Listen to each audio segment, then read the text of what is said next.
in terms of based on our 22 years of experience working with government, working with NGOs, working with various policymakers, I would like to make 5 recommendations or suggestions for the consideration of the national government.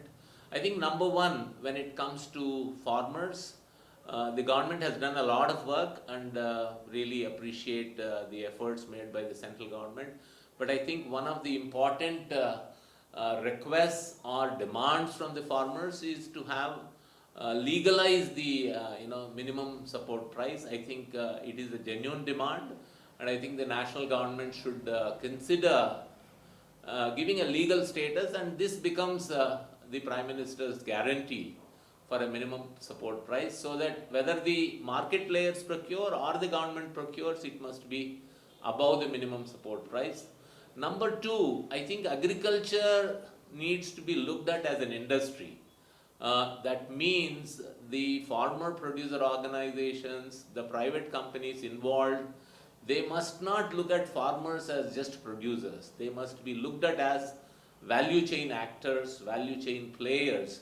So if the government is able to make that kind of a consideration of considering agriculture as an industry, then I would say huge investments, like the government has done investments in railways, in road infrastructure, in the port infrastructure. In India, I think we have had phenomenal growth over the past 10-20 years.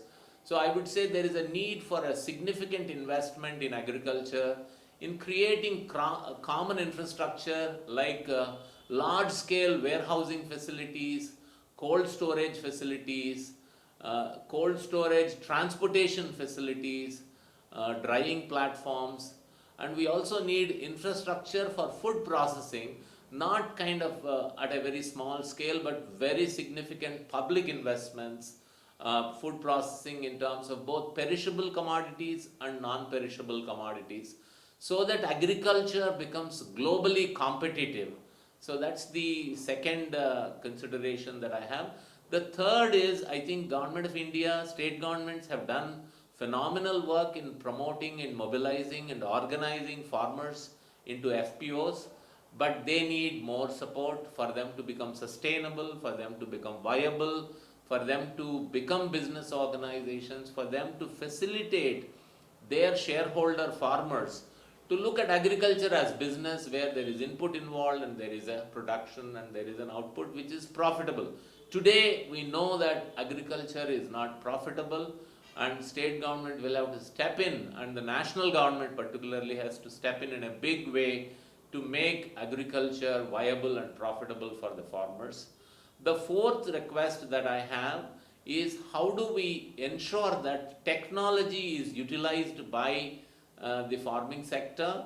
There is technology like blockchain technology, there is Internet of Things, there are many other technological innovations. For example, all the farms we can do the geotagging, geofencing, the traceability of the produce can be tracked through technology, and farmers can also maintain their practices using technology like an app at the level of the farmers. So I think technology can be transformative. Some work has happened, but I would say it has been a bit sporadic. It needs to be, the agri-stack has to become a reality, and the entire agriculture sector needs to get that kind of a push in using technology. Like for example, we are using technology in finance. Everyone, even if you buy half a dozen banana, you can pay through Google Pay or other digital payments. So similarly, how farmers can market seamlessly their produce on the IT platform, how they can procure their requirements using the technology platform. And I think technology can be a game changer, and it can really give a huge impetus for agriculture sector in India. And finally, I think there are challenges in terms of how state government and national government work on agriculture, because agriculture is seen as a state subject. I think there is a need for harmonizing this relationship and make sure that the farmers are not suffering because of inadequate coordination, cooperation in terms of schemes and programs for the farmers at the national level, at the state level. And I think the need for a big push to promote natural farming through the self-help groups of women, through the federations of women, through the farmer producer organizations, can bring about improvement in nutritional status, improvement, reduction in malnutrition. Our soils will improve, our water will improve, our air will improve, and we will be able to really save our Bhumata. And I think for that, I would request Government of India to take some significant steps.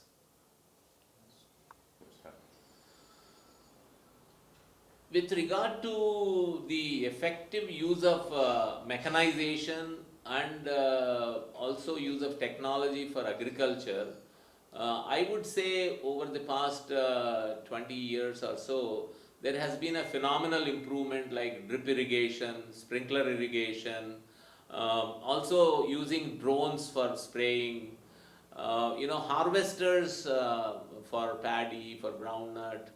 So there is a fair amount of mechanization, and APMAS in our field areas with the 1 lakh farmers that we work with, we strongly promote custom hiring centers run by the farmer producer organizations and the women self-help group federations, where they give these equipment, these machines like tractors, rotavators, drones at a reasonable rent so that the farmers can reduce their cost of production. So I think the mechanization has improved, but a lot more can be done in the next 10 years. So that because the labor shortage in India is becoming real and also more expensive, so that is pushing up the cost of production for agriculture. So I think mechanization requires, and we have this whole concept called Uberization of agriculture equipment, agriculture machinery. For example, in a given geographic area, there may be several tractors available, several harvesters available, but they're not on any IT platform. So can we bring them onto an IT platform so that the owners and the users both can benefit from that kind of so mechanization is the way to go, and farmers collectives can play a significant role.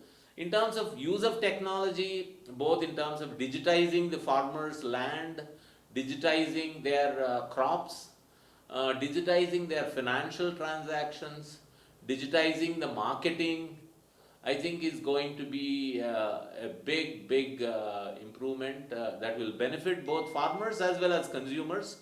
And I think one area where we are focusing a lot in the recent past is how the farmers, if they look at agriculture as business, then they produce what is needed by the market. They don't produce what they can produce.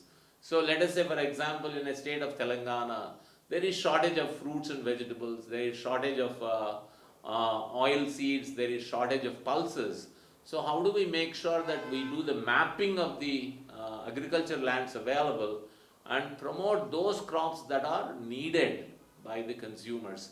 That will increase the kind of price realization by the farmers, and that will also ensure crop diversification, and hopefully that will help farmers to adapt to the changing climate. The rainfall has been erratic, the temperatures have been growing, the groundwater has been depleting. So to address all these issues, on one hand we need to do mechanization. For example, drip irrigation, 10% of the water you are kind of getting maybe similar yields that you were doing some years ago through flood irrigation. So I think technologies like drip irrigation, sprinkler irrigation, and using mulching, particularly natural mulching, and I think one of the important breakthroughs for Indian agriculture is how do we systematically reduce use of chemical fertilizers, chemical pesticides. In APMA's operational areas, we promote integrated farming systems approach, we promote reduced use of chemicals, and eventually we would like farmers to move into natural farming so that the produce is healthy and it does not have any chemical residues that affect the health of the people. We are also promoting this whole idea that whatever the farmers produce, they are not only producers but they are consumers. How do you create that kind of a circular economy so that the entire produce is not just for sale but also for local consumption, and how a farmer producer organization can become a one-stop shop for all the needs of the farmers, like we have in the nearby the Mulkanur Cooperative Society of the Farmers, which is a single agency that provides all the services needed by the farmers.